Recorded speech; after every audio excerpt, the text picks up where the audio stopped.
Leeds, welcome to the view from the mountain. Whew, here we are, the business end of the season. Regular season's all finished. Went to the game against the spirited Blackburn side, it has to be said. I thought their supporters were bob on, having a little bit of a laugh at their expense at the end, but I tell you, they were loud, they were going for it. And on the back of 4 wins on the spin, comes down to Bramall Lane, and we managed to quiet them down a little bit. I did think we just shaded the game. I thought we were slightly the better side. But what does any of this mean now? Because the team that we put out, including Andre Brooks, who I'm really pleased for, because he showed some of the reasons why he might not have been picked this season as much as he could have been. But he also showed that he has got that threat of running in behind. So I was really, really pleased for him. And it's just been an amazing weekend. And here we are, sizing up a very quick turnaround on the Thursday. Lots of people surprised by the selection that Wilder made. Starting Gus Hamer for a start, I think, was a bit of an eyebrow raiser for some of us. And certainly the fullback positions, I think there was some resting done. On the same time, Alfie Gilchrist coming in at right back, producing another solid display. I think we forget a little bit about Alfie Gilchrist and just how he was part of a really, really solid backline that kept all those clean sheets at the start of the season when we were talking about Cooper playing, was it 8 or 9 matches at Bramall Lane before he conceded a goal. Gilchrist was a really, really big part of that. And I think he gets almost, he's a bit of a victim of being like a proper defender. And I think in an away leg, he could be really useful for us in this playoff time, because he is the most solid defender that we have. I unfortunately think that Chowdhury has been playing really, really well at right back, and I think he might be the choice for the away leg, but I certainly won't be upset. Good to see Alfie Gilchrist back in the team.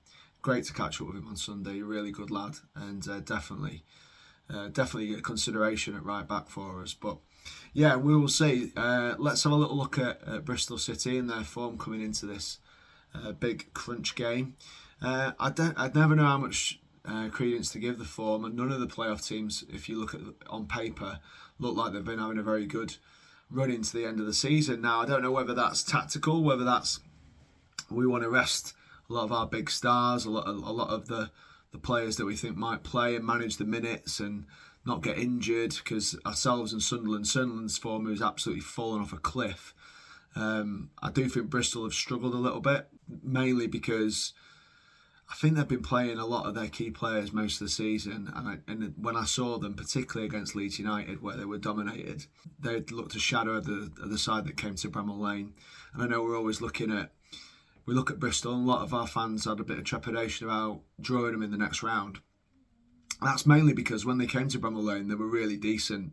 They were really good, actually. I was really impressed, considering they are not full of big names and not full of what I call match winners. They're a really well organised side, and I think that they've done exceptionally well to make it into the playoffs this season against some sides with, I'd imagine, quite a bit bigger budgets. I'm only speculating when I say that, but when I look through the team sheet, I just don't see lots of those standout names. But what do you think they're going to be doing in terms of their team? Well, again, it's a bit of a guess, because I don't know how much of their team they've been resting in the build-up to the playoffs. I know that they've had to go fairly strong simply because their place wasn't guaranteed until this weekend. Let's have a look. So they drew 2 each at home to Preston at the weekend. Really strange match by all accounts. Preston needed something from the game. They've struggled this season under Paul Heckingbottom. Bristol really did dominate this game. They had 70% of the possession. They had 18 shots, but only 2 on target, and scored 2 goals. So ruthless efficiency with the 2 shots that were on target, because they both went in. But the overall output in terms of I imagine the XG, which I don't pay too much attention to, would have been a bit higher, really, because they should have been obviously working the goalkeeper more than the 2 occasions from the 18 shots that they had. Does that mean that they've got no cutting edge? I don't think so, because obviously they scored 2 goals. McCrory getting 2 goals for him, so he'll be full of confidence going into the semi-final. I think it shows that they might have been snatching a little bit at their attempts, and when Preston obviously sat in, they went 2-0 down as well, Bristol. So they showed a bit of character but it shows they can be hit on the break. Obviously, we're commanding all that possession. You'd imagine that Preston would have been hitting them on the break down at Ashton Gate. So what does Liam Manning do with his team? Well, I'll run it through for you. Again, I'm not sure if there's a surprise in their side. There may be one or two in ours, but the team that played in the last game. So Max O'Leary, the goalkeeper, I'm sure he's going to play. Tanner, right of a three at the back with Dickey and Viner. Hayden Roberts on the left-hand side and Ross McCrory on the right. Probably forming a five when they want to sit in and then bursting on the attack when they want to go forward. Marcus McGurn and Jason Knight in the centre. Max Bird, Narky Wells and George Earthy. So there's some names on that bench that I would have expected, knowing the limited amount that I do about Bristol and their side, because obviously I don't get to see all their games. And the last one I saw, it can't be a true reflection, because I thought Leeds were absolutely outstanding on the evening. Completely played them when I saw them last. Twine, who I really liked when they played against us before. Anis Mehmeti and Sinclair Armstrong, all options off the bench for them. They've got ability to snatch things for them at the top of the pitch. It's so hard to call in this type of leg, and for Bristol it's a little bit tricky, because obviously United go there. Do we think a point's good enough? Would we be happy with taking a point? It's not a point anymore, is it? Taking a draw down at Bristol. I think most fans would probably say yes. Let's just wait and see, because I've got a feeling the form that they're on at the moment. Recently, obviously Preston 2-2. They got beat 4-0 by Leeds, and they were really, really off it that day. It's hard to judge sometimes, because Leeds have been outstanding at times, and whether it was just Leeds being a lot better or whether it was Bristol not being at the races, hard to call. They lost 3-1 to Luton, who have struggled this year.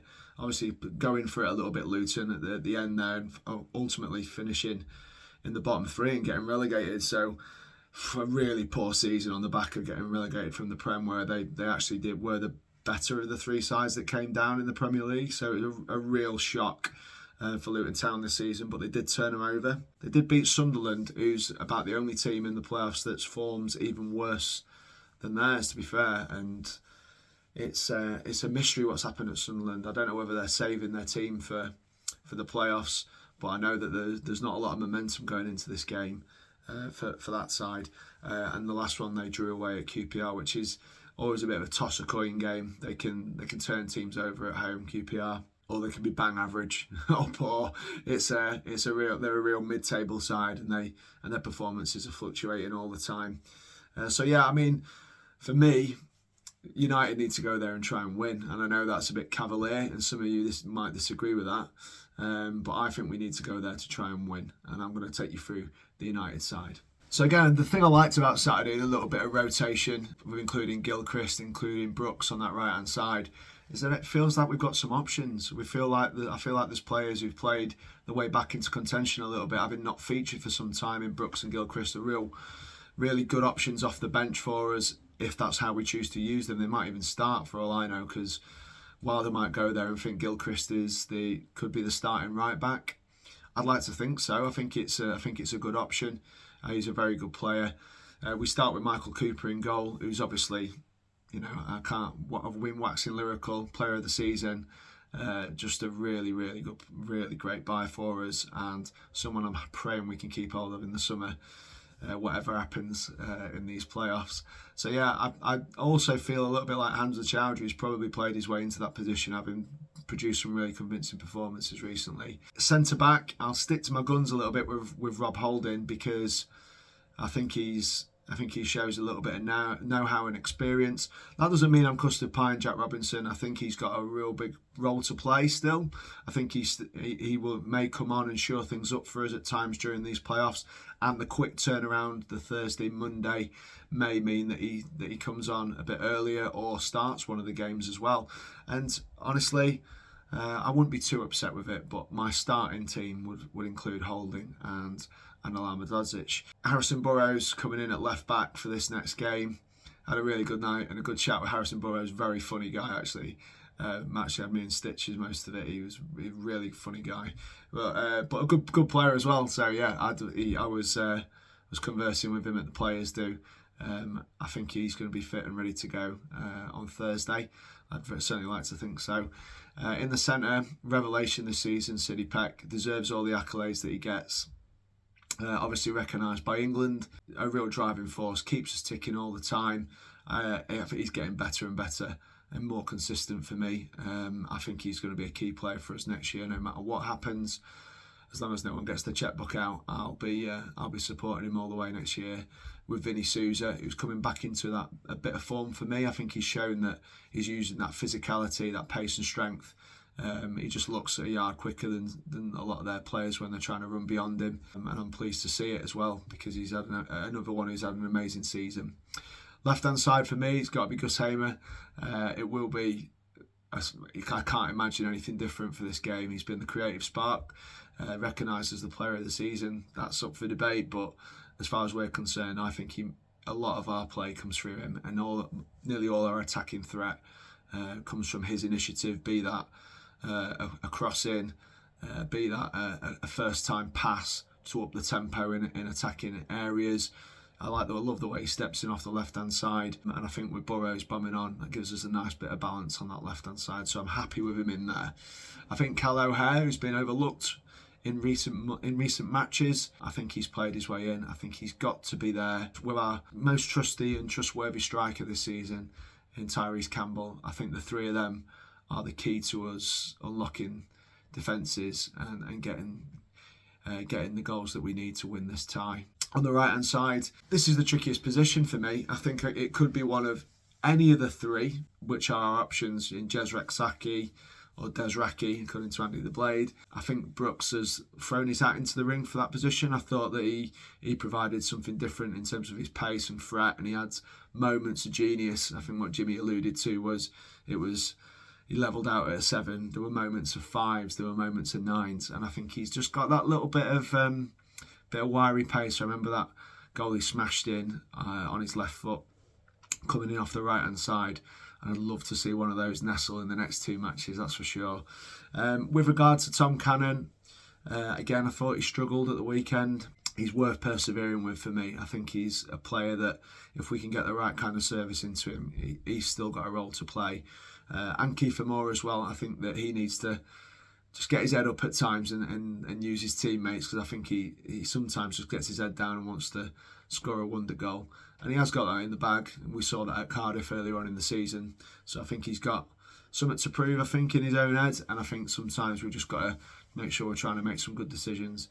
So this is it, Blades. The whole season's boiled down to these 2 matches. First and foremost, let's not look past that. I'm happy with Bristol, I'll be honest. I'll tie my colours to that flag. I'm actually quite pleased we got Bristol. I think we're going to have the measure of them. I think as Blades, sometimes we're a little bit... We judged Bristol based on the performance at Bramall Lane from them, which I thought was really, really good. But having seen them against Leeds and seen some of the performances, not the whole things obviously, but seen some of their performances recently, I'm quietly confident. I say not quietly confident. I'm loudly confident that we can go there and even snatch a win away from home and give ourselves a nice, comfortable platform to come back to Bramall Lane with. So fingers crossed. Bless all them Blades making that journey on a Thursday. It's a long way to go. So you got to love them, and we'll hear them all the way through the game. And I just want to make sure that our fans, it's not a nervous Bramall Lane. Make sure that they know they're in a game, because it'll make all the difference. Up the Ramble, up the Blades. This is the view from the mountain, with a heart so pure.